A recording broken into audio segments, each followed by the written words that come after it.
painted the axles, had to take the paint off of them because when I sprayed lubricant on them to put the boots on, it took the paint off. And it was cheap, like $3 paint from Walmart. So I went and bought some better quality paint. Once I get it all done, I'll tape everything off and get those axles painted back up.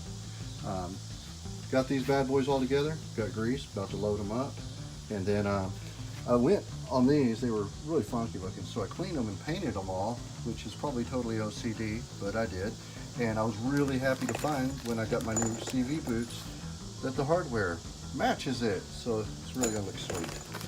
But that's where I am so far tonight, getting the axles done. I bought some of these today to crimp the clamps that come with these.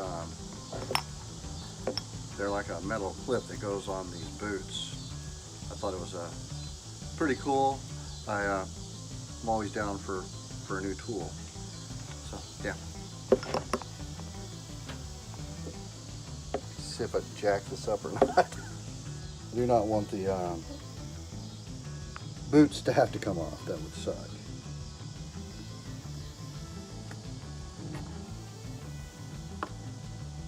There we go.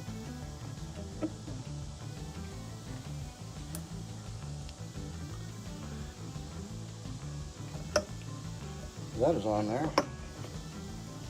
That's it, man. I don't think that's coming off. Pretty cool.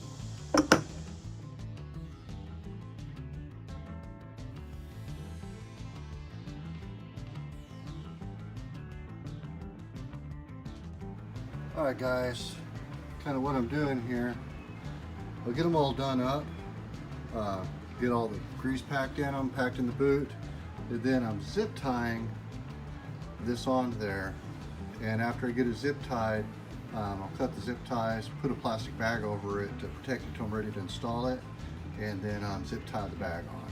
So that's how I've been doing it. I was going to film actually doing it, but my lord, hang on for a second. Basically what's been going on with this, as I'm learning, there is like a tapered side to each of the components when you're doing this stuff. So there's a tapered side to the big one. Well, it's obvious which one on the big one goes to the boot side because it's a narrower, okay? But on the parts on the inside, there's also a tapered side. And the tapered side goes towards the axle. So they'll assemble both directions. You can assemble them both directions, but when you go to put them on, they won't go down far enough to put the clip on. And you like mess with it, mess with it, and mess with it, and you're just like, what the hell's going on here? And that's the problem. I figured that out. It was very frustrating, but I got it done. All right guys, there they are. I went ahead and got them all packaged up. I'm going to go ahead and kind of tape all this stuff off and get these axles painted again after I get them degreased. But yeah, what a weird learning curve. First one was real, about an hour and a half. I walked away, came back to it. The second one was like 15-20 minutes. I figured it out.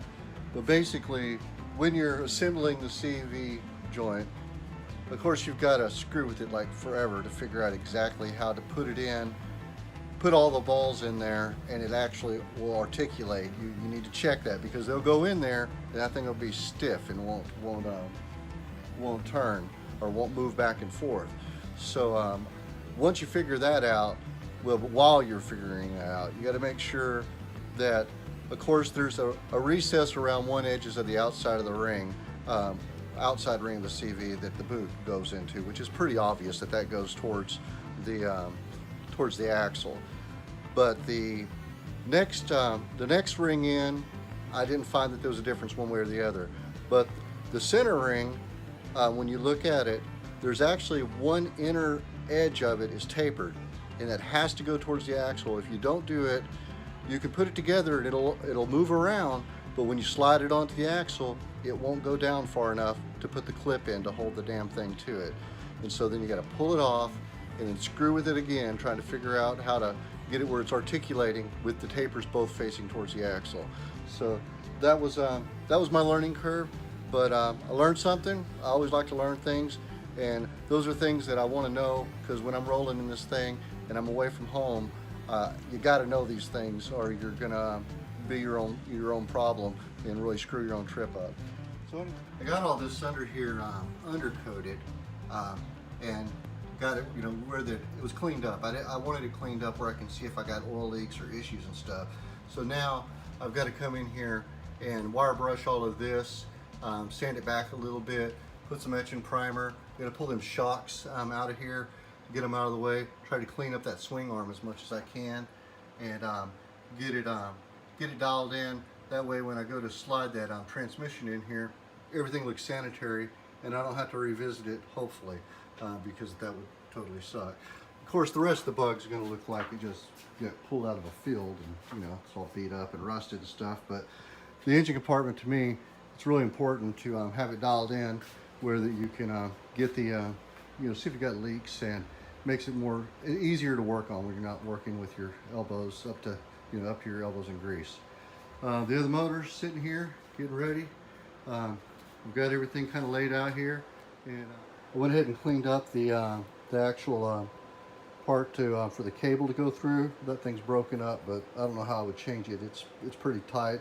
I'll look and see if there's something I can put on there or over it just to keep it from grabbing grease. But everything's all done up, man. So I'm pretty pumped up about getting that in there. All of the parts that assemble the motor are there. So yeah, it's just about time.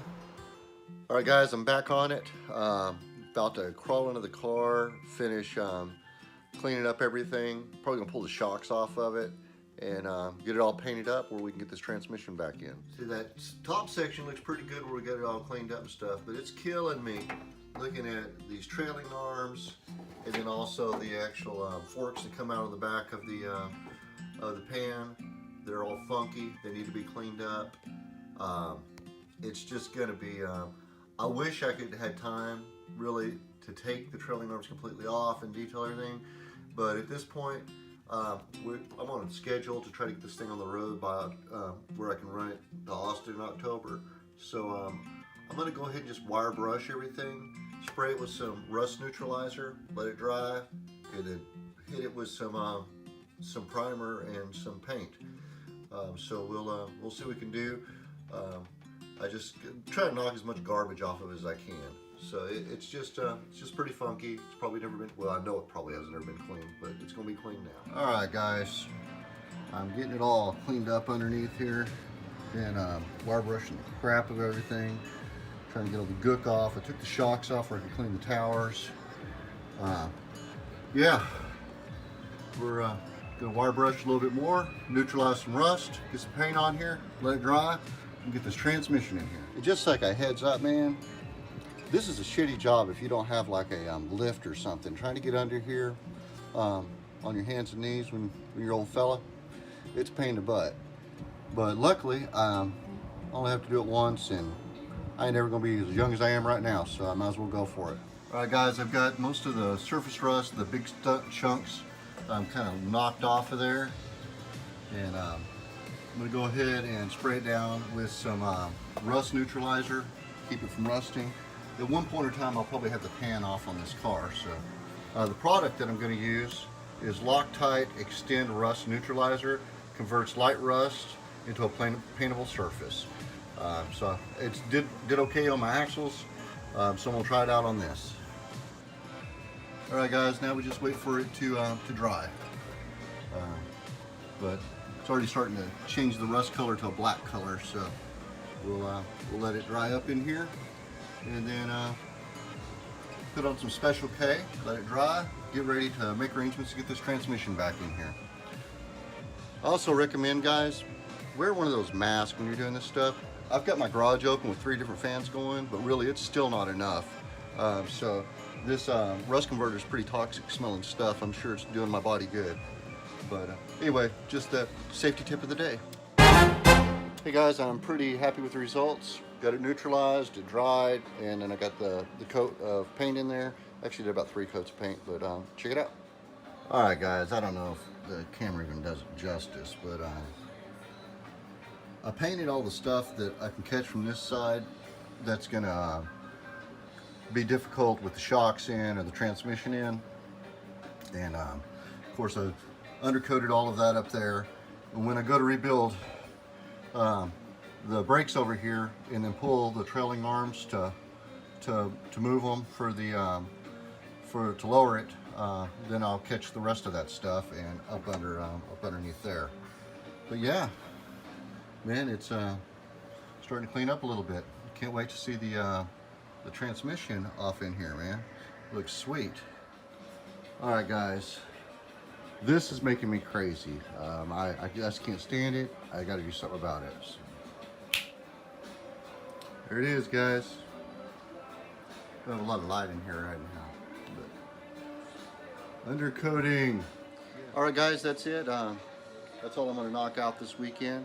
We'll get that transmission in here real soon during the week, and then we'll start building us an engine. So till later, guys. Take care, and go work on your bug, go work on your bus, go work on your Volkswagen. Peace out. Guys, I just got in a roll and went ahead and put this bad boy up in there. So we got a transmission back in the car. I'm not going to put the axles on. I got to do some stuff. Here, hang on, I'll show you. All right, so it's all bolted in. Everything's looking nice and clean, easy to take care of and stuff. When I went to go put it in, this tube right here, the clutch wire comes through, it kinked. So I'm gonna have to get me another one of those coming. But yeah, man, looks pretty up in there. I mean, I feel fantastic about that. It makes it a lot easier for me to work on it. I just hate dirty motors and transmissions. So yeah, it's good to go. So yeah, there's like a little bonus thing here at the end of the video. I literally just sat down and said, you know what, I've got this time. I'm gonna go ahead and I'm gonna get this done.